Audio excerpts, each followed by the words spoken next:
เราจะควบคุมอารมณ์อย่างไรในวัยทองนะคะสวัสดีค่ะครูแม่ขาเรียนรู้ทุกข์ให้มีสุขนะคะวันนี้แม่ขาจะมาพูดถึงเรื่องอารมณ์ของวัยทองนะคะก็คืออารมณ์ของวัยทองจริงๆแล้วมีทั้งคุณผู้หญิงและคุณผู้ชายนะคะอันนี้ก็แม่ขาวก็ใช้ประสบการณ์ของตัวเองนะจริงๆเราอาจจะไม่ถึงกับขนาดเป็นวัยทองอ่ะแม่ขาวนะอาจจะไม่ถึงขนาดเป็นวัยทองแต่เพียงแต่ว่าแม่ขาวเป็นวัยที่หมดประจำเดือนเร็วกว่าปกตินะคะเร็วกว่าปกติเพราะฉะนั้นฮอร์โมนของเพศหญิงอ่ะมันก็จะหายไปในส่วนของตรงนี้นะคะเอ่อทำไมถึงบอกว่ามันหายไปเพราะว่าตั้งแต่คลอดลูกคนที่สองนะคะก็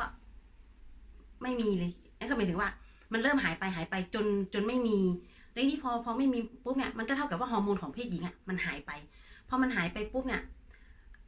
การควบคุมอารมณ์หรือว่าอารมณ์เหวี่ยงต่างๆอ่ะมันก็จะมีใช่ไหมคะเพราะโดยปกติถ้าคนเป็นใบทองเนี่ยมันอารมณ์มันจะมาแบบมาหายๆอ่ะบางทีก็ร้อนวูบวาบบางทีก็แบบหงุดหงิดบางทีก็หนาว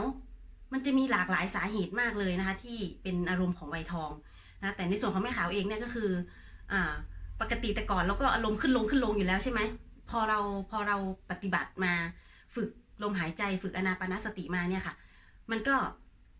เป็นจังหวะที่ประจำเดือนของเราหายไปพอดีแล้วเป็นช่วงเป็นช่วงที่เราก็คิดว่าถ้าเกิดว่ามันเป็นอย่างเงี้ยเหมือนกับคนที่ถูกตัดมดลูกไปเป็นเนื้องอกไปแล้วถูกตัดมดลูกไปฮอร์โมนก็จะหายคุณหมอเขาก็จะให้ยาคุมอารมณ์หรือว่ายาเขาเรียกอะไรยาเพิ่มฮอร์โมนต่างๆนะใช่ไหมคะแต่ของแม่ขาวไม่มีอะไรสักอย่างอะค่ะก็คืออยู่ๆมันจะหายก็หายไปเลยพอหายไปเลยเราก็เอ๊ะทำไงพอเราปฏิบัติอานาปานสติมาแล้วก็ฝึกการรู้ลมหายใจแล้วก็การเอาจิตอยู่กับกาย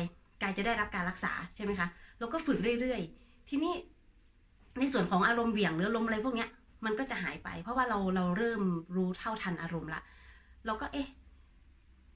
มันเหมือนกับว่าอย่างบางคนก็บอกว่าเอ้ยทำไมวันนี้หนาวจากแต่ก่อนไม่เคยหนาวแต่เดี๋ยวนี้หนาวแล้วมันบางทีมันหงุดหงิดโดยไม่มีสาเหตุก็มีอย่างเงี้ยค่ะเราก็เลยมาพิจารณาว่าเราก็นี่แหละเจริญอานาปานสตินี่แหละการรู้ลมหายใจนี่แหละการเก็บจิตไว้กับกายนี่แหละนะคะที่เป็นการรักษากายเรารักษาจิตของเรานะคะไม่ให้มีอารมณ์หรือว่าไปเกาะผัสสะเกาะเวทนาต่างๆที่มันเป็นอารมณ์ด้านลบหรือด้านอกุศลนะคะมันก็เลยทำให้เราไม่มีอารมณ์วูบวาบขึ้นลงหนาวก็หนาวปกติร้อนก็ร้อนปกติทั้งที่เมื่อก่อนนี่เป็นแม่ค่ะเป็นคนที่ขี้หนาวถ้าหนาวเราก็จะแบบหนาวทนไม่ไหวอะไรอย่างเงี้ยค่ะแต่ว่าเราเดี๋ยวนี้เราพอเรารู้แล้วว่าถ้าจิตคิดถึงสิ่งใดดำริถึงสิ่งใดใช่ไหมสิ่งนั้นเป็นอารมณ์ของการตั้งอยู่ของวิญญาณเราก็ไม่ไปกำหนัดกับสิ่งเหล่านั้นนะคะก็คือคิดว่าหนาวมันก็เป็นธรรมชาติของมันก็คือมันจะหนาวมันก็หนาวเราก็แค่รับรู้ว่ามันหนาวแล้วเราก็เก็บจิตไว้คือถ้ามันหนาวเราก็หาเสื้อผ้าใส่ก็คือหมายถึงว่าแก้ไขปัญหาตามเหตุถ้ามันหนาวเราก็ต้องหาเสื้อผ้าใส่ถ้ามันร้อนถ้าเราจนทนไม่ไหวเราก็อยู่ห้องแอร์หรือเปิดพัดลมไปแต่ถ้าเราทนได้เราก็เก็บจิตมันก็จากที่ร้อนมากมันก็จะร้อนปกติก็รู้แค่ว่ามันร้อนอย่างนี้นะก็บ่นได้นิดหน่อย อย่างนี้นะถ้าหนาวเราก็รู้ว่าเนี่ยมันหนาวจนเราทนไม่ไหวเราก็ต้องหาเครื่องนุ่งห่มอะไรมาใส่ใช่ไหมคะพอรู้ว่ามีอารมณ์หงุดหงิดหรืออารมณ์เหวี่ยงเนี่ยเราก็พยายามกลับมาอยู่กับลมหายใจนะคะซึ่งเป็นวิธีการที่ง่ายที่สุดก็คืออยู่กับตัวเราเลยแล้วไม่ต้องไปขนขวายวิ่งหาวิธีแก้ตรงไหนแก้อยู่กับตัวเองนะคะทำให้อารมณ์ของเรามันก็จะหายจากตัวนั้นมันก็เป็นปกติอารมณ์เบี่ยงอารมณ์ต่างๆมันก็จะไม่มีนะคะนะคะก็เชื่อว่า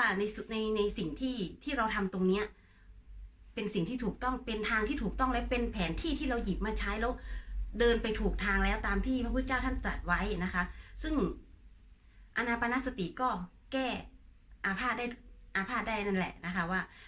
สามารถแก้ได้ทุกอย่างเป็นยาถ่ายอันเป็นอริยะนะใช่ไหมก็คือแก้ได้หมดแล้วแก้ได้จริงๆด้วยอย่างเงี้ยนะแล้วก็ฝึกไปเรื่อยๆไม่ใช่ว่ารู้แล้วมันหายไม่เอาไม่ทำมันก็ไม่ใช่เราก็ต้องปรารภความเพียรเรื่อยๆอันไหนที่มันดี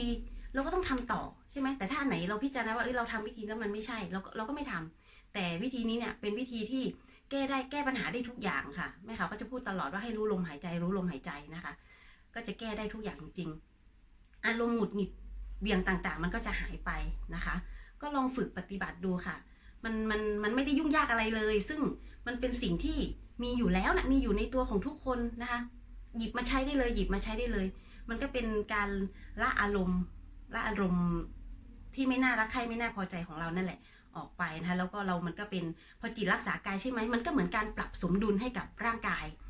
ถ้าเกิดว่าโอเคร่างกายมันฮอร์โมนในร่างกายมันเปลี่ยนเราต้องอาศัยยาใช่ไหมแต่โดยทั้งหมดทั้งมวลอ่ะมันก็ต้องอยู่ที่จิตที่ความคิดของเราด้วยว่าโอ้ตอนนี้ฉันหมดประจำเดือนแล้วฉันไม่สามารถยังไงเดี๋ยวมันจะต้องมีอันนั้นมาแน่เลยเดี๋ยวมันจะต้องมีอารมณ์อย่างนี้เพราะว่าเราไปอ่านมาว่าถ้าอารมณ์วัยทองนะจะต้องมีอารมณ์อย่างนี้1 2 3 4โอ้โหเราก็ปรุงไปก่อนแล้วค่ะโอ้แต่ละฉันไม่มีละเดี๋ยวฉันจะต้องอารมณ์เสียแน่เลยถ้ามีอะไรกระทบหน่อยเราเห็นไหมเนี่ยเพราะว่าเป็นวัยทองอันเนี้ยพออันนี้มาปุ๊บนะเห็นไหมคือเราไปคิดล่วงหน้าแล้วเราไปปรุงล่วงหน้าว่าเดี๋ยวฉันจะต้องเป็นอย่างนั้นเป็นอย่างนี้แล้วเราไม่เก็บจิตตัวเองพอถึงเวลาที่มันมาปุ๊บอะมันก็ได้ช่องอะเราก็จะเป็นไปตามที่เราคิดใช่ไหมคะเพราะฉะนั้นเราก็ต้องตัดความคิดเก็บจิตตัวเองไว้นะคะเพื่อที่จะรักษาตัวเองนี่แหละพออารมณ์เหล่านั้นมันไม่มานะคะมันก็ไม่ไปกระทบกับคนอื่นด้วยนะก็รักษาตัวเองเท่ากับรักษาผู้อื่นด้วยใช่ไหมคะอันนี้ก็เป็นอีกหนึ่งวิธีนะคะที่แม่ขาวใช้นะคะสำหรับคนที่เป็นวัยทองเนาะเราก็ต้องเตรียมตัวไว้ก่อนใครไม่เป็นก็ลองต้องฝึกไว้ก่อนหรือถ้าใครเป็นแล้วอารมณ์เหล่านี้มาแล้วนะคะก็พยายามฝึกค่ะไม่มีใครช่วยเราได้นอกจากตัวเราเองนะอันนี้สำคัญเพราะว่าพระศาสดาก็ตัดไว้แล้วท่านก็ตรัสไว้แล้วนะคะว่าพึ่งตนพึ่งธรรมใครช่วยเราไม่ได้นะคะจิตเป็นของเรานะคะจิตมันอยู่กับเราก็ต้องดูแลนะจะให้ใครมาช่วยดูแลช่วยมาเปลี่ยนความคิดให้เราช่วยมาแบบไม่คิดหยิบอันนี้ออกไปแล้วก็เอานี่มาใส่แทนมันไม่ได้ค่ะเราต้องทำเองเราต้องปฏิบัติเองนะคะนี่ก็เป็นอีกหนึ่งแนวทางนะที่แม่เขาใช้อยู่นะคะใช้อยู่ก็มาแบ่งปันความรู้กันนะคะว่าเนี่ยแม่เขามีทุกข์กับตรงเนี้ยแม่เขาจะมีวิธีแก้ไขปัญหาแบบนี้นะคะก็ลองเอาไปพิจารณาปรับใช้ดูนะคะแล้วก็ลองฝึกฝนดูนะคะแล้วท่านจะเห็นผลว่า